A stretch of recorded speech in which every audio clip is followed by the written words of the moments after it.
సరే మన చిత్తం కోసం వద్దాం, సంస్కార వాసన గుణానికి వద్దాం. ఇంకెప్పుడైనా సృష్టి గురించి ఆలోచిద్దాం.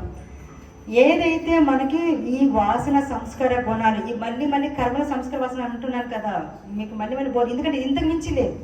ఇప్పుడు మనకి ఈ ఏదైతే దృష్టి ఆత్మ అంటామో, ఏదైతే మన సొంతంగా మన యొక్క ఆత్మ అంటామో, దీన్ని పరమాత్మలో ఐక్యం అవ్వాలంటే మనకు జరగాల్సింది కేవలం ఈ చక్ర భేదం జరగాలి, లేదా కర్మచక్రం దిగాలి, లేదా సంస్కార వాసన నుంచి గుణాల నుంచి బయటపడాలి. ఇక్కడ క్లియర్ అండి? అందరూ పేసు కొంచెం అర్థమైనా ఒకసారి చేయబెట్టరా? చెప్పండి, రావడానికి అర్థం కాలేదు, అర్థం కాను ప్లీజ్ అడగండి. ఎందుకంటే పదాలు కొత్త, భాష కొత్త, వర్డ్స్ కొత్త కాబట్టి మీకు కొంచెం కష్టంగానే అనిపిస్తుంది. శక్తి జాగరణ జరిగితే ఏం జరుగుతుందని చెప్పాను? యాక్టివ్ అవుతుంది. యాక్టివ్ అవడం అంటే ఏమవుతుంది? పైకి తీవ్రతరం అవుతుంది, పైకి వస్తుంది. చక్ర భేదం జరుగుతుంది. మీరు చక్రాలు అనేది విన్నారు ఎప్పుడైనా? ఇందాక చెప్పుకున్న విషయమే అది.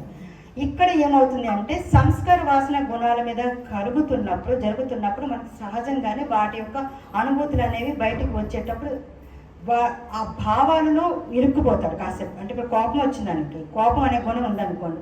ఇప్పుడు మీకు ఏమనిపిస్తుంది అంటే నాకు కోపం ఉందనే విషయం వస్తుంది. ముందు చిత్తం గురించి చెప్తాను, నేను నాకు అర్థం అయిపోయింది, కొంచెం కష్టపడుతున్నారని.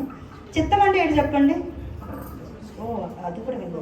మనస్సు, బుద్ధి, అహంకారము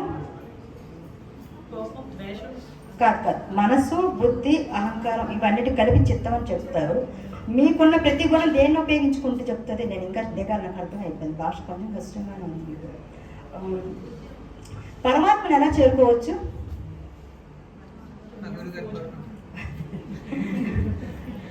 సరే, ఇప్పుడు మనకి ఇన్ని గుణాలు ఉన్నాయని బాధపడుతున్నాం కదా, అవి దేన్ని ఉపయోగించుకుంటే మన కోపం అనేది దేంతో ప్రదర్శిస్తాం?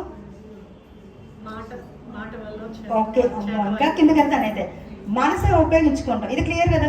మీకు మనసు తెలుసు కదా? ఫస్ట్ ఇంకా కిందకి వెళ్దాం. మనసు తెలుసా? బాగా తెలుసండి, దాని టార్చర్ భరించలేకపోతున్నా అంటారా? సో మీకు ఇదే మనసుతోని, మనసు ఎన్ని విధాలుగా ఉంటుంది? కోపం, దుఃఖం, బాధ, భయం, మోహం, ప్రేమ, అది ఎక్సెట్రా చాలా చాలా చాలా, కోరిక, ఇష్టం, అయిష్టం, భయం, ఎక్సెట్రా ఎక్సెట్రా. క్లియరా? ఇప్పుడు మనకి ఏం కావాలి? మన లోపల ఉన్న డేటాకి మనసు రెస్పాండ్ అవ్వకూడదు. ఇది అర్థమైందా? అది కొంచెం ఈజీగా ఉంది కదా. చిత్తం అనేది కోటాను కోట్ల జన్మ నుంచి వస్తుంది, ఇది క్లియర్. ఒక మనిషికి చీకటి కోట్లో ఉంచాం అనుకోండి, అలాగే అక్కడ నుంచి చనిపోయాడు అనుకో, అతనికి ఏమవుద్ది? చీకటి అంటే భయం ఉండిపోతుంది. ఎవరైనా ఒక వ్యక్తి నీటిలో ముందు చనిపోయాడు అనుకోండి, దానికి ఏమవుతుంది?